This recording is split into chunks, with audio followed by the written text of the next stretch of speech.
നമസ്കാരം. കൽപ്പാന്തകാലങ്ങളായി നിലനിൽക്കുന്ന ഭാരതത്തിലെ വേദങ്ങൾക്കും ഇതിഹാസങ്ങൾക്കും ഇന്നും കാലികമായിട്ടുള്ള പ്രസക്തിയുണ്ട് എന്നുള്ളതാണ്. കുരുക്ഷേത്ര ഭൂമിയിൽ ഭഗവാൻ ശ്രീകൃഷ്ണൻ്റെ ശംഖുനാദത്തിലൂടെ മുഴങ്ങിയ സഭവാമി യുഗേ യുഗേ എന്ന ആഹ്വാനം യുഗാന്തരങ്ങളായി ഭാരതത്തിൻ്റെ കാലിക ശബ്ദമായി മുഴങ്ങിക്കൊണ്ടിരിക്കുന്നു എന്നുള്ളതാണ്. യുഗങ്ങളിൽ ഏറ്റവും സവിശേഷമായിട്ടുള്ള ദ്വാപര യുഗാന്ത്യത്തെ കാലത്താണ് ശ്രീകൃഷ്ണൻ്റെ സ്വർഗാരോഹണം നടക്കുന്നത് എന്നുള്ളതാണ്. കൃഷ്ണൻ ജനിച്ച യാദവ കുലം തമ്മിലടിച്ചു തുടങ്ങി. കൃഷ്ണൻ ഭരിച്ച ദ്വാരകാ രാജ്യം പ്രളയത്തിൻ അടിയിലായി. ദ്വാപര യുഗാന്ത്യകാലത്ത് അധികാരത്തിനു വേണ്ടി നാട്ടുരാജാക്കന്മാർ പരസ്പരം യുദ്ധം തുടങ്ങി. യാദവകുലത്തിൻ്റെ തകർച്ചയോടെ ദർഭപ്പുല്ലുകൾ പോലും മൂർച്ചയായ വാളുകളായി മാറിയ പുരാണം ഇന്ന് ഏറ്റവും അന്വർത്ഥമായിരിക്കുന്നു. ഞാൻ എന്തിനാണിത് പറയുന്നത് എന്നല്ലേ, 2016 മുതൽ കോൺഗ്രസ് സംവിധാനം യാദവകുലത്തിൻ്റെ ദുരവസ്ഥയിലായിരിക്കുന്നു എന്ന് പറയാൻ വേണ്ടിയിട്ടാണ്.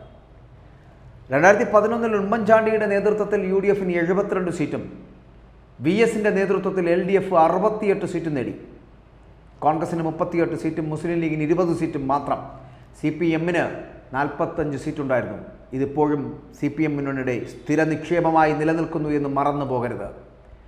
ഘടകകക്ഷികളുടെ 15 സീറ്റുകൾ കൂടി കൂട്ടിയാൽ LDFന് 60 സീറ്റുകളുടെ സ്ഥിര നിക്ഷേപമുണ്ട് എന്നുള്ളതും മറക്കരുത് UDF. അപ്പോൾ അന്ന് പാർലമെൻ്ററി പാർട്ടിയിൽ മത്സരമുണ്ടായിരുന്നെങ്കിൽ ഉമ്മൻചാണ്ടിക്ക് 18 വോട്ടും രമേശ് ചെന്നിത്തലയ്ക്ക് 20 വോട്ടും കിട്ടിയേനെ. കാരണം കോൺഗ്രസിൻ്റെ സീറ്റ് കുറഞ്ഞതിൻ്റെ കൂട്ടുത്തരവാദിത്വം രമേശിനും അന്ന് ഏറ്റെടുത്തു എന്നുള്ളതാണ്.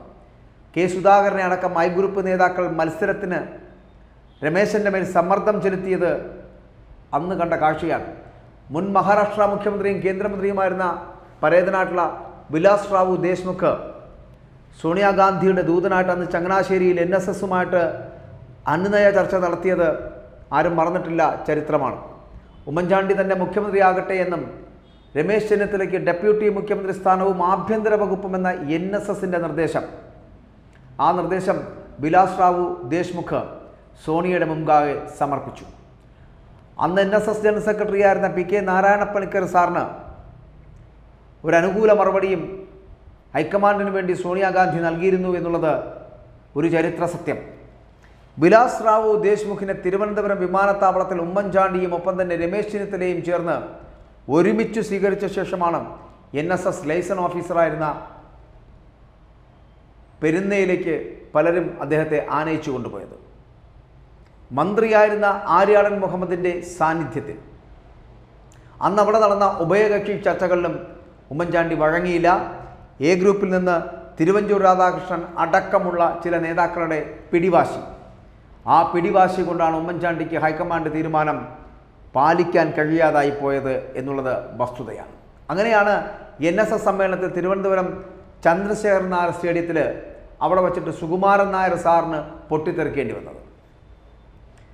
വിലാസ് റാവുവും പ്രൊഫസർ PJ കുര്യൻ സാറും നേരിട്ടുകൊണ്ട് സോണിയാഗാന്ധിയോട് ഇടപെട്ട് അന്ന് ആവശ്യപ്പെട്ട പ്രകാരമാണ് 2013 ജനുവരി മാസം 2-ാം തീയതിക്ക് മുൻപ് തന്നെ രമേശ് ചെന്നിത്തലയ്ക്ക് ആഭ്യന്തരമന്ത്രി സ്ഥാനം നൽകിയത് എന്നുള്ളത് കേരളത്തിലെ കൊച്ചുകുട്ടികൾക്ക് പോലും അറിയാം. 2016 UDF എന്തുകൊണ്ട് തോറ്റു എന്ന് നമ്മൾ ചിന്തിക്കേണ്ടതാണ്. സത്യത്തിൽ 2016 UDF തിരിച്ചു വരില്ല എന്ന് ഏറ്റവും ഉറപ്പുള്ള ആൾ ഉമ്മൻചാണ്ടി മാത്രമായിരുന്നു.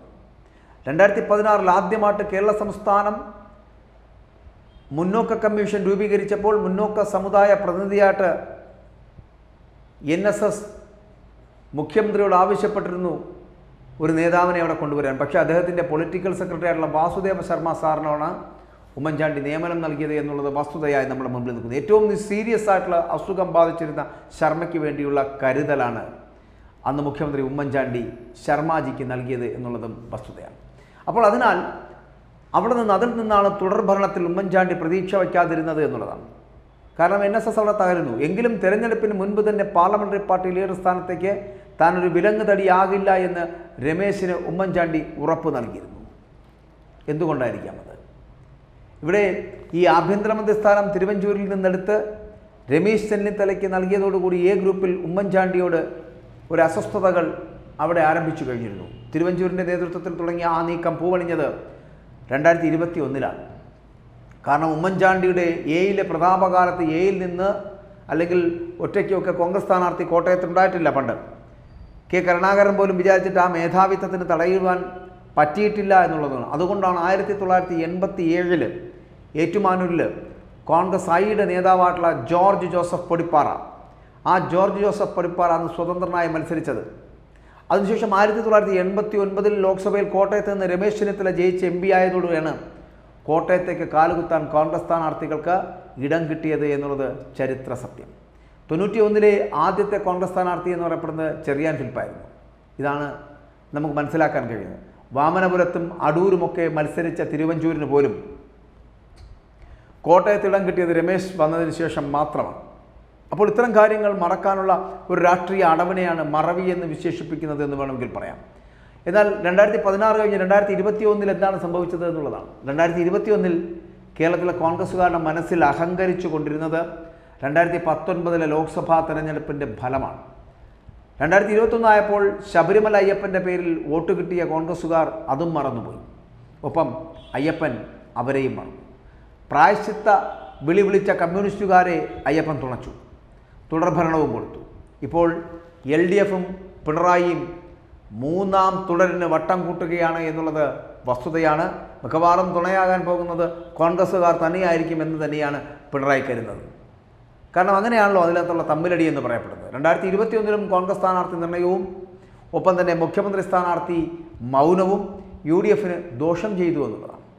2021 ഭരണം കിട്ടിയാൽ മുഖ്യമന്ത്രി സ്ഥാനത്തിന് തർക്കമുണ്ടാകില്ല എന്ന് ഉമ്മൻചാണ്ടി രമേശന് ഉറപ്പ് കൊടുക്കുകയും ചെയ്തതാണ്. എന്നാൽ പുതുപ്പള്ളിയിൽ ചാണ്ടി ഉമ്മൻ മത്സരിക്കട്ടെ എന്ന രമേശൻ്റെ നിർദ്ദേശത്തിന് പകരം പുതുപ്പള്ളിയുടെ പുരപ്പുറത്ത് കൊടിപിടിച്ചു കയറിയ കോൺഗ്രസ്സുകാരുടെ വികാരം, ആ വികാരമാണ് ഉമ്മൻചാണ്ടി മാനിച്ചത് എന്നുള്ളതാണ്. അങ്ങനെ വീണ്ടും പുതുപ്പള്ളിയിൽ ഉമ്മൻചാണ്ടി മത്സരിക്കുന്നു.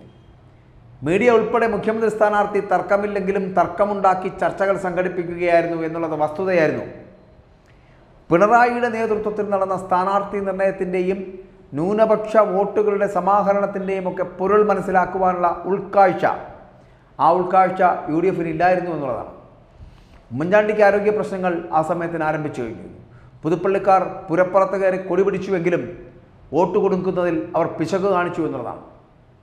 ഉമ്മൻചാണ്ടിയുടെ മരണത്തിന് ശേഷമേ കേരളത്തിലെ കോൺഗ്രസ്സുകാരും പുതുപ്പള്ളിക്കാരും ഉമ്മൻചാണ്ടിയുടെ വില മനസ്സിലാക്കിയുള്ളൂ എന്നുള്ളത് യാഥാർത്ഥ്യമാണ്. ഇവിടെ 2021 സംഭവിച്ചത്, അല്ലെങ്കിൽ 2021 തിരഞ്ഞെടുപ്പ് ഫലം വന്നപ്പോൾ എന്ത് സംഭവിച്ചു? കേരളത്തിലെ ജനങ്ങളും ഭരണം ദാഹിച്ചു നടന്ന കോൺഗ്രസ്സിലെ ഒരു വിഭാഗവുമൊക്കെ ദുഃഖം മാറ്റി പൊട്ടിച്ചിരിച്ചത് പ്രതിപക്ഷ നേതാവ് സ്ഥാനത്തേക്കുള്ള ചേരിതിരിവുകളും ചതിപ്രയോഗങ്ങളുമൊക്കെ ആസ്വദിച്ചാണ് എന്നതാണ്. പിണറായി വിജയൻ ആഘോഷപൂർവ്വം ഉത്സവ പ്രതീതി സൃഷ്ടിക്കുമ്പോൾ ക്ലിഫ് ഹൗസ് ഇല്ലെങ്കിൽ കന്റോൺമെൻറ്റ് ഹൗസും സ്റ്റേറ്റ് കാറിന് വേണ്ടിയുള്ള പരക്കം പാച്ചിലും അതിവിടെ ഈ കോൺഗ്രസിനുള്ളിൽ തുടങ്ങിക്കഴിഞ്ഞിരുന്നു എന്നുള്ളതാണ്. ഡൽഹിയിൽ നിന്നും രാഹുൽ ഗാന്ധി ഹൈക്കമാൻഡ് എന്ന മിസൈൽ റോക്കറ്റിനെ കേരളത്തിലേക്ക് തൊടുത്തുവിടുന്നു. രണ്ടാമത്തേത് ഒരു പൂരക്കമ്പത്തെ പോലുള്ള വാണം വിടലായിരുന്നു. AI ഗ്രൂപ്പുകളെ രണ്ടിനെ പിരിച്ചുവിട്ടുകൊണ്ട് ഗ്രൂപ്പുകാരെല്ലാം പിരിഞ്ഞു പോകാൻ ഇന്ദിരാഭവനിൽ 144 പ്രഖ്യാപിക്കുന്ന ഒരു സാഹചര്യം ഉണ്ടായി. UDFനെ തോൽപ്പിക്കുകയും മറ്റും ചെയ്ത മതസമുദായ ജാതി നേതാക്കന്മാരെ ചീത്ത പറയുന്നത് ആരാണോ അദ്ദേഹത്തിന് പ്രതിപക്ഷ നേതാവ് സ്ഥാനം ഹൈക്കമാൻഡ് വാഗ്ദാനം ചെയ്യുന്നു. അങ്ങനെ വളരെ കൃത്യമായ അവസരം പാഴാക്കാതെ VD സതീശൻ അത് ചാടിപ്പിടിച്ചു. അപ്പോൾ വീണ്ടും കണ്ണൂർക്കും കണിച്ചുകുളങ്ങരയും പോകണമല്ലോ എന്ന് കരുതി K സുധാകരൻ നെഞ്ചും പിരിച്ചു നിന്നതേയുള്ളൂ ആ സമയത്ത്. എങ്കിലും ഗ്രൂപ്പില്ലാത്തതുകൊണ്ടും ഒരിടത്തും ഉറച്ചു നിൽക്കാത്തതുകൊണ്ടും K സുധാകരനെ പാർട്ടിയുടെ പ്രസിഡന്റാക്കി മാറ്റി. അപ്പോൾ തൻ്റെ ഒന്നാം സർക്കാരിനെ വെള്ളപൂശുന്നതിന് മുൻകൈയെടുത്ത പ്രതിപക്ഷത്തെപ്പറ്റി പിണറായി മനസ്സിൽ ഊറിച്ചിരിക്കുന്ന കാഴ്ചയും കണ്ടു എന്നുള്ളതാണ്. 2016 2024 എങ്ങനെ തോറ്റു എന്ന് ചോദിച്ചാൽ രമേശ് ചെന്നിത്തലയെ എന്തിന് പ്രതിപക്ഷ നേതാവ് സ്ഥാനത്ത് നിന്നും പുറത്താക്കി എന്നൊക്കെയുള്ള ചോദ്യങ്ങളുടെയൊക്കെ മേൽ കോൺഗ്രസ് ഒരു പരിശോധനയും ആത്മപരിശോധനയും നടത്തിയിട്ടില്ല എന്നുള്ളത് ഒരു രഹസ്യമായി തുടരുന്നു ഇതുവരെയും. ഇപ്പോഴും തർക്കം നിലനിൽക്കുന്നു എന്നുള്ള ആരാകും മുഖ്യമന്ത്രി സ്ഥാനാർത്ഥി എന്നുള്ള തർക്കം. 1967 മുതലാണ് 9 അംഗങ്ങളുടെ നേതാവായി K കരുണാകരൻ പാർലമെന്ററി ലീഡറായത്. 1970 AK ആന്റണിയും ഉമ്മൻചാണ്ടിയും പാർലമെന്ററി രംഗത്തേക്ക് കടന്നു വരുന്നത്. 1977 തുടർഭരണം നേടിയ ഐക്യമുന്നണിയുടെ നേതാവായിട്ട് മുഖ്യമന്ത്രിയായ ലീഡർ രാജൻ കേസിൻ്റെ പേരിൽ അന്ന് രാജിവെച്ചപ്പോൾ K കരുണാകരന് പകരം AK ആന്റണി എന്ന വ്യക്തി മുഖ്യമന്ത്രിയായി. 78 IA കോൺഗ്രസുകൾ ഉണ്ടായി. 82-ൽ ലീഡർ വീണ്ടും മുഖ്യമന്ത്രി. 79-ൽ ആന്റണി മുഖ്യമന്ത്രി സ്ഥാനം രാജിവെച്ചുവെങ്കിലും A ഗ്രൂപ്പും പാർട്ടിയും ഐയോടൊപ്പം നിലനിന്നു. വയലാർ രവിയും ഉമ്മൻചാണ്ടിയും നേതാക്കളായി. 80-ൽ LDFും UDFും രൂപീകരിക്കപ്പെട്ടു. EK നായനാർ LDFും K കരുണാകരൻ UDFും നയിച്ച് മുന്നോട്ട് പോയി. 2001 വരെ നായനാരും 1995 വരെ K കരുണാകരനും നയിച്ചു. 20 കൊല്ലം നായനാരും 15 കൊല്ലം തുടർച്ചയായി ലീഡറും ഭരിച്ചു. ഉമ്മൻചാണ്ടി ഒരുപാട് അധ്വാനിച്ച് തന്നെയാണ് ലീഡറെ താഴെ ഇറക്കിയത് എന്നുള്ളത് ചരിത്രമാണ്. തൂണുചാരി നിന്നവൻ പെണ്ണും കൊണ്ടുപോയി എന്നുള്ള ഒരു രീതിയുണ്ടല്ലോ എന്നാണ് എയിലെ അസ്കിത പിടിച്ചിട്ടുള്ള ഉമ്മൻചാണ്ടി ഭക്തർ ഇതിനെക്കുറിച്ച് കളിയാക്കിയത്. 2004-ലെ ലോക്സഭാ തെരഞ്ഞെടുപ്പിൽ തോറ്റതിൻ്റെ പേരിൽ ഉമ്മൻചാണ്ടിയുടെ നേതൃത്വത്തിൽ പഴയ ഈ UDF ഘടകകക്ഷികളുണ്ടല്ലോ, ആ ഘടകകക്ഷികൾ കൂടെ ചേർന്നുകൊണ്ട് അന്ന് ഹൈക്കമാൻഡിനെ കണ്ട ആന്റണിയെ രാജിവെപ്പിക്കുന്ന ഒരു സ്ഥിതിവിശേഷം ഉണ്ടാക്കിയതും ആരും മറന്നിട്ടില്ല. അപ്പോൾ ഇതൊരു പശ്ചാത്തല വിശദീകരണം മാത്രമാണ്. 2005 മുതലുള്ളത് എന്ന് പറയപ്പെടുന്ന ഉമ്മൻചാണ്ടിയുടെയും രമേശ് ചെന്നിത്തലയുടെയും ആധുനിക കാലം 20 കൊല്ലക്കാര്യങ്ങൾ ഇവിടെ തുടങ്ങും. മുഖ്യമന്ത്രി സ്ഥാന അവകാശങ്ങളടക്കം ആരംഭിക്കുന്നത് അവിടെ നിന്നാണ്. ഇപ്പോഴത്തെ ഈ ഫോറിനേഴ്സിൽ സീനിയറായി നിൽക്കുന്നത് ആര് എന്ന് ചോദിച്ചു കഴിഞ്ഞാൽ രമേശ് ചെന്നിത്തലയാണ്. പ്രവർത്തക സമിതി അംഗമായിട്ടുള്ള രമേശ് ആവശ്യം പരസ്യമായിട്ട് ഉന്നയിച്ച് അച്ചടക്കം ലംഘിക്കാൻ തയ്യാറല്ല എന്നുള്ളതാണ് ഏറ്റവും വലിയ പ്രത്യേകത. തന്നെ ഏറ്റവും കൂടുതൽ ആക്ഷേപിക്കുകയും ചതിക്കുകയും പീഡിപ്പിക്കുകയും അങ്ങനെയൊക്കെ ചെയ്തിട്ടും തുറക്കാത്തവ അദ്ദേഹം കേരളത്തിലെ ജനങ്ങൾക്കും AICCക്കും മുൻപിലേ ഇനി പരസ്യമായി തുറക്കുകയുള്ളൂ എന്ന കർശന വാശിയിലാണ് ചെന്നിത്തല. എന്നാൽ സോണിയാഗാന്ധിയോടും രാഹുൽ ഗാന്ധിയോടും പ്രിയങ്ക ഗാന്ധിയോടും തൻ്റെ ആവശ്യം തുറന്ന് അറിയിച്ചു എന്നാണ് അടുത്ത കേന്ദ്രങ്ങളടക്കം പറയുന്നത്. തനിക്ക് മുഖ്യമന്ത്രി സ്ഥാനം നൽകണമെന്ന്. 2016-ൽ തൻ്റെ സീനിയോറിറ്റി പ്രകാരം ലഭിക്കേണ്ടത് 2021-ൽ ആസൂത്രിതമായി പ്ലാൻ ചെയ്തത് 2026-ൽ തെറിപ്പിക്കാൻ നോക്കുന്നു എന്നാണ് ആക്ഷേപം. അപ്പോൾ തിരഞ്ഞെടുപ്പിൽ തോറ്റതിന് പ്രതിപക്ഷ നേതാവിനെ മാറ്റുന്ന ചരിത്രം എങ്ങും ഉണ്ടായിട്ടില്ല. പക്ഷേ ഇവിടെ ഉണ്ടായി. 2021-ൽ നടന്നത് വളരെ ആസൂത്രിതമായിട്ടുള്ള തീവ്രയോഗമാണ്. പറയേണ്ടി വരുമ്പോൾ എല്ലാം പറയും. ആദ്യം കേരളത്തിലെ കോൺഗ്രസ്സുകാരോടും എന്നെ സ്നേഹിക്കുന്ന ജനങ്ങളോടും എൻ്റെ പ്രവർത്തന പാരമ്പര്യത്തിന് വിലയിടേണ്ടത് കോൺഗ്രസ്സുകാരും ഒപ്പം തന്നെ ജനങ്ങളുമാണ് എന്ന് രമേശ് പറയുന്നു. അപ്പോൾ ഇങ്ങനെ തനിക്ക് മാർക്കിടാനോ മാറ്റുരയ്ക്കാനോ അളവെടുക്കുവാനോ ആരും തന്നെ വരണ്ട. BJPയിലേക്ക് പോകുമെന്ന ചോദ്യത്തിലാണ് രമേശ് ഇത്തരത്തിൽ വികാരഭരിതനായിട്ട് പലപ്പോഴും പ്രതികരിക്കാറുള്ളത് എന്നുള്ളതാണ്. താനാണ് ആദ്യം കൊടി പിടിച്ചതെന്നും താൻ കൊടുത്ത കൊടി പിടിച്ചവരാണിപ്പോൾ തന്നെ നയിക്കാൻ ശ്രമിക്കുന്നത് എന്നുകൂടി രമേശ് ചെന്നിത്തല സൂചിപ്പിക്കുന്നുണ്ട്. അത് VD സതീശനുള്ള ഒരു കൊട്ടാണ്. രണ്ടാമത്തെ ആളെന്ന് പറയപ്പെടുന്ന പ്രതിപക്ഷ നേതാവ് VD സതീശനാണ്. ബെസ്റ്റ് മിനിസ്റ്റർ പാരമ്പര്യം കീഴ്വഴക്കമായി മാറണമെന്ന് വാദിക്കുന്ന ആൾ. 2021-ൽ രമേശ് ചെന്നിത്തല മുഖ്യമന്ത്രിയായി UDF ഭരണം വന്നിരുന്നുവെങ്കിൽ മന്ത്രിസഭയിലെ ധനകാര്യമന്ത്രിയാകേണ്ടയാളായിരുന്നു VD സതീശൻ. പക്ഷേ രണ്ടുപേരും നിർഭാഗ്യവാന്മാർ. എന്നാൽ VD സതീശൻ പ്രതിപക്ഷ നേതാവായി. 2026-ൽ ഉണ്ടാകാൻ സാധ്യതയുള്ള UDF മന്ത്രിസഭയെ ആ മന്ത്രിസഭയെ നയിക്കാൻ മുന്നോട്ട് നിൽക്കുന്ന രമേശ് ചെന്നിത്തലയും ഒപ്പം തന്നെ VD സതീശനും കർട്ടന് മുമ്പിലുള്ള മുഖ്യമന്ത്രി സ്ഥാനാർത്ഥികളാണ് എന്ന് വേണമെങ്കിൽ പറയാം. എന്നാൽ ഇവരെ രണ്ടുപേരെക്കാൾ പ്രബലനാണ് AICC ചാർജുകാരിയായ ദീപാദാസ് മുൻഷിയുടെ പിന്നിലുള്ളത് എന്നുള്ള കാര്യം മറന്നു പോകരുത്. അങ്ങനെ മറ്റു രണ്ടുപേരും തിരുക്കൊച്ചി നായന്മാരാണ്. അവരെ മാറ്റി ആൾ AICCയുടെ സംഘടനാ സെക്രട്ടറി ആയിട്ടുള്ള KC വേണുഗോപാൽ, മലബാറുകാരൻ പൊതുവാൾ നായർ, രമേശൻ്റെ പഴയ ശിഷ്യൻ സതീശൻ്റെ ഗുരു. ഇവരൊക്കെയാണ് ഇതിന് പിന്നിൽ പ്രവർത്തിക്കുന്നത്. വെള്ളം കലക്കൽ ജോലി എറണാകുളവും കോഴിക്കോടും കേന്ദ്രീകരിച്ച് ഇപ്പോൾ തന്നെ നടക്കുന്നുണ്ട് എന്നുള്ളതാണ്. കാശ് മുടക്കിയും സ്പോൺസർഷിപ്പ് വഴിയുമൊക്കെ യൂട്യൂബ് ചാനലുകൾക്ക് കാശ് നേരിട്ടോ അല്ലാതെയോ ഒക്കെ കിട്ടിയാൽ മാത്രം മതി, അവർ നടത്തിക്കോളും ബാക്കിയുള്ള പരിപാടികൾ. അപ്പോൾ ഇതിനിടെ കിടന്ന് പരിദേവനം നടത്തിയിട്ട് കാര്യമുണ്ടോ? 1964-ൽ R ശങ്കറിനെ അവിശ്വാസ പ്രമേയത്തിലൂടെ പുറത്താക്കിയ പാർട്ടി 1971-ൽ അദ്ദേഹത്തിന് ചിറയൻകീഴ് ലോക്സഭാ സീറ്റ് നിഷേധിച്ചുകൊണ്ടാണ് വയലാർ രവിക്ക് ആ സീറ്റ് അന്ന് നൽകിയത് എന്നുള്ള അത്തരത്തിലൊരു പാർട്ടി. SNDP യോഗത്തിൽ നിന്ന് കേസ് കൊടുത്ത് പുറത്താക്കിയ ശേഷം വേദന കൊണ്ടാണ് 1972 നവംബറിൽ അദ്ദേഹം മരിച്ചുപോയത് എന്നുള്ളത് സത്യം. അതിനുശേഷം ഈഴവരായ കോൺഗ്രസ് മുഖ്യമന്ത്രിമാർ കേരളം ഭരിച്ചിട്ടുണ്ടോ? ഇല്ല. എന്നാൽ 2006 മുതൽ 5 വർഷം കമ്മ്യൂണിസ്റ്റ് മുഖ്യമന്ത്രിമാരായിട്ടുള്ള VS അച്യുതാനന്ദനും 2016 മുതൽ പിണറായി വിജയനും 2026-ൽ 10 വർഷം തികയ്ക്കാൻ പോകുന്നു എന്നുള്ളത് യാഥാർത്ഥ്യം. ഇനിയും ഒരു 5 വർഷത്തിനുള്ള അംഗം നടത്താൻ ബാല്യം കിട്ടിയാൽ 20 വർഷം ഒരു തീയ ഈഴവ മുഖ്യമന്ത്രി കേരളം ഭരിച്ച സുഹൃതം എല്ലാ സ്വാമിമാർക്കും കിട്ടുമെന്നുള്ള കാര്യത്തിലും സംശയമില്ല. ഇവിടെ Thiruvanchoor Radhakrishnan, Sasi Tharoor MP, K Sudhakaran, K Muraleedharan എന്നിവരെയൊക്കെ വിരിവ് എന്ന ലിസ്റ്റിൽപ്പെട്ട മുഖ്യമന്ത്രി സ്ഥാനാർത്ഥികളായിട്ടാണ് കോൺഗ്രസ്സുകാർ തന്നെ കണക്കാക്കുന്നത്. വിരിവ് എന്നത് ആധാരം എഴുത്തുകാർ ഉപയോഗിക്കുന്ന ഒരു വാക്കാണ് വിരിവെന്ന് പറയപ്പെടുന്നത്. ഒറിജിനൽ ഉടമസ്ഥരേഖകളുള്ള വസ്തുവിനോട് ചേർന്ന് കിടക്കുന്ന രേഖകളില്ലാത്ത വസ്തുക്കൾക്ക് നൽകുന്ന പേരാണ് വിരിവെന്ന് പറയപ്പെടുന്നത്. രാഷ്ട്രീയത്തിൽ ഈ വാക്ക് ഉപയോഗിച്ച് കേട്ടിരുന്നത് അന്തരിച്ച മുൻ NCPയുടെ പ്രസിഡന്റ് ഉഴവൂർ വിജയൻ നിന്നാണ്. കാരണം ഇടതുപക്ഷ മുന്നണിയിൽ NCP അധികപ്പറ്റ് കക്ഷിയാണ് എന്ന് കാണിക്കാൻ വിജയൻ പറഞ്ഞിരുന്നത് വിരിവ് കക്ഷികൾ എന്നാണ്.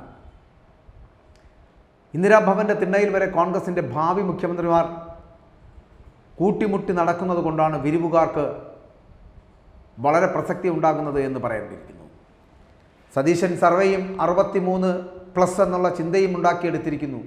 ഇതെന്തായിരിക്കും സംഭവിക്കാൻ പോകുന്നതെന്ന് അറിയിപ്പോൾ LDF ഇപ്പോൾ ഉള്ളത് 99 സീറ്റും UDF 41 സീറ്റുമാണ്. ഈ അടുത്ത കാലത്ത് പ്രതിപക്ഷ നേതാവ് VD സതീശൻ ഒരു രാഷ്ട്രീയ സർവേ ഉദ്ധരിച്ച് പറഞ്ഞു, 63+, 63+ എന്ന പ്രസിദ്ധ സർവേ. മുൻമന്ത്രി AP അനിൽകുമാർ ചാടി എഴുന്നേറ്റ് അതിനെക്കുറിച്ച് തടഞ്ഞു വെച്ചു. പശ്ചാത്തലം മുസ്ലിം ലീഗുമായുള്ള സീറ്റ് ചർച്ചയുണ്ട് എന്ന് കേൾക്കുന്നതിൻ്റെ അടിസ്ഥാനത്തിലാണ് കേട്ടോ. അപ്പോൾ ആ കൂട്ടത്തിൽ വണ്ടൂരുമുണ്ടോ എന്നുള്ള സംശയം, അതുകൊണ്ടാണോ അനിൽകുമാർ പിണങ്ങിയത് എന്ന് ചോദിക്കുന്നവരുമുണ്ട്. അപ്പോൾ ലീഗിന് സ്വാധീനമുള്ള കോൺഗ്രസ് മണ്ഡലത്തിൽ ഒന്നാണ് വണ്ടൂർ എന്ന് പറയപ്പെടുന്നത്. അവിടെയാണ് അനിൽകുമാറും പണ്ട് പന്തളം സുധാകരനും ഒക്കെ ജയിച്ച ഈ വണ്ടൂർ എന്ന് പറയപ്പെടുന്ന നിയമസഭാ സീറ്റ്. അപ്പോൾ സതീശൻ്റെ പേരിലിറങ്ങിയ 63+ സർവേ ഇപ്പോൾ സതീശനും നിഷേധിക്കുന്നു, ഓഫീസും നിഷേധിക്കുന്നു. എന്നാലും ഗുണം വല്ലതുമുണ്ടോ എന്ന് ചികഞ്ഞു നോക്കേണ്ടിയിരിക്കുന്നു എന്നുള്ളതാണ് നമ്മൾ ഇനി മനസ്സിലാക്കേണ്ടത്. 99 മറികടക്കാൻ അതിൽ നിന്നൊരു 29 സീറ്റ് പിടിച്ചാൽ സമാസമമാകും. 41ഉം 63ഉം കൂട്ടിയാൽ 104 ആകും. അത് സതീശൻ്റെ ആഗ്രഹമല്ല, അത്യാഗ്രഹമാണ്. കാശ് കൊടുത്താൽ യൂട്യൂബ് ചാനലുകൾ ചെയ്തു തരും ഇത്തരത്തിലുള്ള പണി. പക്ഷേ ജനങ്ങൾ വോട്ട് ചെയ്യില്ല, അത് മറക്കരുത്. യാഥാർത്ഥ്യം ആദ്യം അംഗീകരിക്കണം. മാറ്റക്കച്ചവടങ്ങൾക്കൊന്നും ഒരിക്കലും പ്രസക്തിയില്ല എന്നുള്ളതാണ്. ഏണിയും കോണിയും കണ്ട് വോട്ട് ചെയ്യുന്ന കാലമൊക്കെ കഴിഞ്ഞുപോയി എന്ന് മനസ്സിലാക്കുക. 2024 വോട്ട് ഒരു മാനദണ്ഡമാക്കേണ്ട, 2019 വോട്ടിൻ്റെ വിലയേ അതിനുള്ളൂ എന്ന് മനസ്സിലാക്കുക. 2016 2021 ഏറ്റക്കുറച്ചിലുകൾ മനസ്സിലാക്കണം. ഒരു സർവേയും എങ്ങുമെത്തില്ല എന്നുകൂടി മനസ്സിലാക്കുക. ഞാൻ ഉദാഹരണം പറയട്ടെ. PV അൻവറിന് 2016 11,504 വോട്ടിൻ്റെയും 2021 2,700 വോട്ടിൻ്റെയും ഭൂരിപക്ഷമേ ഉണ്ടായിരുന്നുള്ളൂ. 63+ സർവേയിൽ നിലമ്പൂരിൻ്റെ വോട്ട് കണക്ക് നോക്കിയിട്ടുണ്ടോ? UDFൻ്റെയും LDFൻ്റെയും കയ്യിൽ ഇതേപോലെ പരാപരം മുതൽ 5000 വരെ ഭൂരിപക്ഷം വോട്ടുകളുള്ള മണ്ഡലങ്ങൾ ഉണ്ട് എന്നുള്ളതാണ്. UDFൻ്റെ ഏകദേശം 12ഉം LDFൻ്റെ ഏകദേശം 18ഉം. ഇതിൻ്റെ വ്യത്യാസം വെറും 6 മണ്ഡലങ്ങൾ മാത്രമാണ് എന്നുള്ളതാണ്. അപ്പോൾ ആ 6 മണ്ഡലങ്ങൾ പോയാലും LDFന് സ്വന്തം അസ്തിത്വമുള്ള 93 മണ്ഡലങ്ങൾ ഇവിടെ ഉണ്ട്. കാരണം 99 നിന്ന് 6 പോയാൽ 93. ഇത് LDFന് തിരിച്ചു വരാനുള്ള ധാരണ ഉണ്ടാക്കും. ഇനി ഇവിടെ സുധാകരനുമായിട്ടുള്ള കൂടാതെ ഒരു ഭാഗത്തൂടെ ഈഴവ പിന്നോക്ക സ്നേഹം, പാർട്ടിക്കാരത് പറയും. എന്നാൽ OBC മുസ്ലിം വോട്ടിലാണ് പലപ്പോഴും നോട്ടം എന്നുള്ളത്. അതിനെ വർഗീയമെന്നോ തീവ്രവാദമെന്നോ ഒക്കെ വിളിച്ചാൽ BJP വിരുദ്ധതയിൽ ചാലിച്ചെടുക്കലാണ് ഈ 2024 ലോക്സഭാ തെരഞ്ഞെടുപ്പുകളിലും ഉപതെരഞ്ഞെടുപ്പുകളിലും ഒക്കെ ഈ പാർട്ടികളെല്ലാം തന്നെ പരീക്ഷിച്ചത്. പാലം കടക്കോളം നാരായണ പിന്നെ കീരായണ എന്ന് പറയപ്പെടുന്ന ഒരു പഴഞ്ചൊല്ല് പോലുള്ള ഗതിയായി പോയി പലപ്പോഴും K സുധാകരൻ്റെ കാര്യം എന്നുള്ളത്. അതായത് K സുധാകരൻ ഇതുവരെ മുഖ്യമന്ത്രി സ്ഥാനാർത്ഥിയാകാൻ വേണ്ടിയിട്ട് ചരട് വലിച്ചിട്ടില്ല എന്നാണ് അറിയുന്നത്. K സുധാകരനെ രാഷ്ട്രീയമായി പീഡിപ്പിച്ചപ്പോൾ, ചോദ്യം ചെയ്തപ്പോൾ കോൺഗ്രസിൻ്റെ നേതാക്കൾ മൗനം പാലിച്ചപ്പോഴാണ് വെള്ളാപ്പള്ളി നടേശൻ ഇടപെട്ടത് എന്നുള്ളതാണ്. അപ്പോൾ അതിനെ BJP പേര് പറഞ്ഞ് വെള്ളാപ്പള്ളിയെ തരം താഴ്ത്തുന്ന ഒരു സാഹചര്യവും സ്ഥിതിവിശേഷവും കൂടെ ഉണ്ടാക്കിയെടുത്തില്ലേ? ഇപ്പോൾ തന്നെ നിരുപാധികം പറഞ്ഞയച്ചാൽ MP സ്ഥാനവും രാജിവെക്കേണ്ടി വരും K സുധാകരന്. ചുമ്മാ വീട്ടിലിരിക്കില്ല K സുധാകരൻ്റെ ഭീഷണി. അതുകൊണ്ട് തന്നെ AICCയിൽ ചെന്ന് തറച്ചു അദ്ദേഹത്തിൻ്റെ 6 പതിറ്റാണ്ട് മുമ്പ് ഒഴിഞ്ഞ R ശങ്കറിൻ്റെ പേരിൽ പരിതപിക്കുന്നവർ നിലവിലുള്ള ആൾക്കാരെ ആദ്യം സംരക്ഷിക്കേണ്ടതല്ലേ? കഴിഞ്ഞ ലോക്സഭാ തെരഞ്ഞെടുപ്പിൽ വർക്കല മണ്ഡലത്തിൽ കോൺഗ്രസിന് 3ാം സ്ഥാനത്താണ് വോട്ട് ചെയ്തത് എന്നുള്ളത് മറന്നു പോകരുത്. എന്തുകൊണ്ടാണ് അത് സംഭവിച്ചതെന്ന് മനസ്സിലാക്കുക. ഈഴവ തീയ സമൂഹം ഒന്നിച്ചിരുന്നുവെങ്കിൽ K സുധാകരനെ ഒരു കോൺഗ്രസ്സുകാരനും കയറി ചൊറിയില്ലായിരുന്നു എന്നുള്ള വസ്തുത കൂടി മുൻപിലുണ്ട്.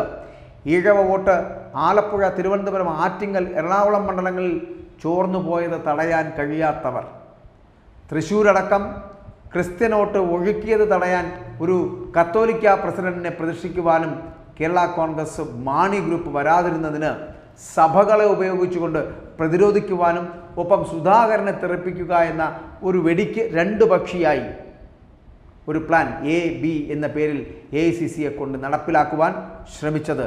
എന്നാൽ എല്ലാം ചീറ്റിപ്പോയിരിക്കുന്നു എന്നുള്ളതാണ്. ഒന്നും സംഭവിച്ചില്ല. അപ്പോൾ ഇവിടെ ഇപ്പോൾ ഇരിക്കപ്രതിയില്ലാത്തവിടുത്തെ MP മാർക്കാണ്. അതായത് നാട്ടുകാർ വോട്ട് ചെയ്ത് ഡൽഹിക്ക് അയച്ചിട്ട് കഷ്ടിച്ച് 7 മാസമാണ് ആയിട്ടുള്ളത്. കേരളത്തിലെ നിയമസഭയിലേക്ക് മത്സരിച്ച് സർക്കാർ വന്നാൽ ഒന്നുകിൽ മന്ത്രി, ചുളിവിനെങ്ങാനും പിടിച്ച് മുഖ്യമന്ത്രിയാക്കിയാൽ അങ്ങനെ. അതാണ് KC വേണുഗോപാൽ MP, സംഘടനാ ജനറൽ സെക്രട്ടറി ആണല്ലോ അദ്ദേഹം. ശശി തരൂർ MP ആണെങ്കിൽ പ്രവർത്തക സമിതി അംഗമാണ് AICCയുടെ. KC തൻ്റെ പഴയ അസംബ്ലി മണ്ഡലമായിട്ടുള്ള ആലപ്പുഴയിലുണ്ട്. ഒന്ന് പൊടിതട്ടിയെടുക്കണമെന്ന് മാത്രം, അത്ര മാത്രമേ ഉള്ളൂ തിരിച്ച് നിയമസഭയിലെത്താൻ.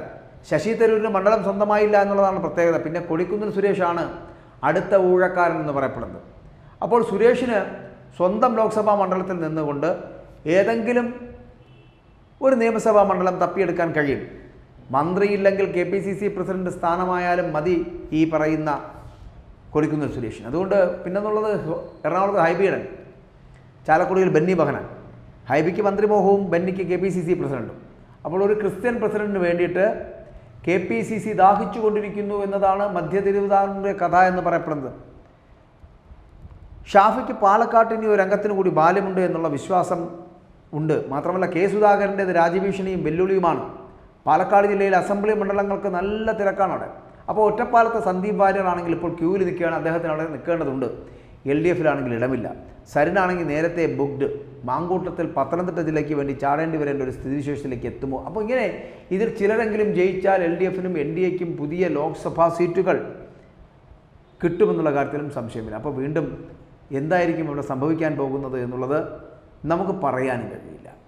അപ്പോൾ ഞാൻ ആദ്യം സൂചിപ്പിച്ചതുപോലെ കൽപ്പാന്തകാലങ്ങളായി നിലനിൽക്കുന്ന ചില സമ്പ്രദായങ്ങളൊക്കെ ചിലപ്പോൾ തകർന്ന് തരിപ്പണമായി പോകുമെന്നുള്ള കാര്യത്തിൽ സംശയമില്ല.